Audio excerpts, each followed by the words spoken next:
একলব্য আর সভ্য বৃন্দার নামে পুলিশে কেস করতে বেরিয়ে যেতে লাগলে রাঙা ওদের আটকে দেয় আর বলে, উড়ানবাবু থাম, তোরা বড় বৌদি নামে কোনো কেস করিস না। এরপরে বড় বৌদি আবার তোদের নামে কেস করবে, আর এতে আমাদের পরিবারের মান সম্মান সব ধুলোয় মিশে যাবে। আর বড়বাবু এমনিতেই অসুস্থ রয়েছেন, ওনাকে নিয়ে কোর্টে টানা হিঁচড়া হবে। এদিকে সভ্য তো বৃন্দার কোনো খোঁজখবর না পাওয়া এমনিতেই খুব ভেঙে পড়ে। পাঞ্চালি আর অদিতি মিলে সভ্যকে সামলায়। ঠিক তখনই ডাক্তার আহিরি ব্যাপারে সভ্য একলব্যকে ফোন করে। একলব্যকে জানায় আহিরি কোনো কিছুই খাচ্ছে না, ওষুধ খাচ্ছে না, কিছুই করছে না, শুধু একলব্য একলব্য বলে চিৎকার করছে। রাঙা বলে, উড়ানবাবু আহিরিদের কাছে তুই যা।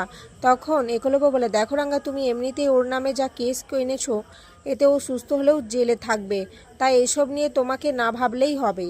এরপর একলব্য আহিরির কাছে চলে যায়, যে দেখে আহিরি আবারও সেই রকম পাগলামি করছে।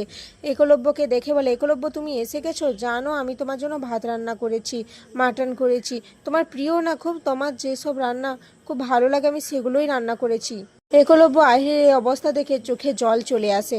ঠিক তখনই প্রমিতা একলব্যকে ফোন করে আর বলে আসার সময় পুলিশ স্টেশনে দেখা করে আসতে, কারণ বৃন্দার এখনো পর্যন্ত তারা কোনো খোঁজ খবর পায়নি। এদিকে আহিরি একলব্য থেকে ফোনটা নিয়ে নেয় আর প্রমিতাকে বলে, আন্টি তুমি কি আমার ওপর রেগে আছো? বিশ্বাস করো আন্টি, আমি আর ভুল করব না, আমি আর অন্যায় কিছু করব না, আমাকে এবারের মতো ক্ষমা করে দাও। ওই মেয়েটা একলব্যকে আমার থেকে কেড়ে নিয়েছে। আচ্ছা তুমি বলো, ও কি সব পারে? আমিও তো একলব্যকে খুব ভালোবাসি, আমি ওর জন্য সব কিছু করতে পারি। এই দেখো আমি এখন ওর জন্য রান্না করেছি। এদিকে প্রমিতা তো খুব রেগে যায় আর একলব্য আহিরি থেকে ফোনটা ছাড়িয়ে নেয়। আর আহিরির এই অবস্থার জন্য একলব্য নিজেকে দায়ী ভাবতে শুরু করে। এদিকে প্রমিতা রাঙাকে বলে, রাঙা তুই জানতিস আক্কু আহিরির কাছে গেছে? রাঙা বলে, হ।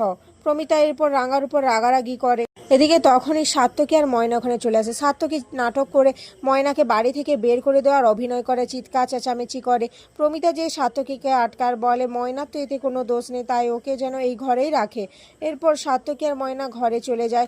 সাত্তকী ময়নাকে জড়িয়ে ধরে বলে, দেখেছো তো কেমন নাটক করলাম, মা এবারে আর আমাদের কোনো সন্দেহ করতে পারবে না, আর মায়ের কাছে আমার ইমেজটাও খুব ভালো হয়ে গেল। কিন্তু তোমাকে কথা দিতে হবে, তোমার ওই ক্রিমিনাল দাদার সাথে তুমি কোনো যোগাযোগ রাখবে না। অপরদিকে দেখা যায় রাঙা নিজের ঘরে এসে দেখে প্রমিতা, পাঞ্চালের অদিতি রাঙার ঘরের সমস্ত জিনিসপত্র কোথাও একটা গোছাচ্ছে। রাঙা জিজ্ঞেস করলে প্রমিতা বলে, এখানে আর থাকবি না তুই, কারণ বাড়ির ছাদের অবস্থাটা ভালো নেই, তাই মিস্ত্রি দেখে কাজ করানো হবে, তাই তুই এখন অন্য ঘরে থাকবি। রাঙা বলে, অন্য ঘরে মানে? আমি তাহলে কার সাথে থাকবো? প্রমিতা তখন বলে, কেন, যার সাথে তোর থাকার কথা, তোর স্বামীর সাথে। এটা শুনে রাঙা লজ্জায় লাল হয়ে যায়। আর এখানেই আজকের পর্ব শেষ হয়ে যায়।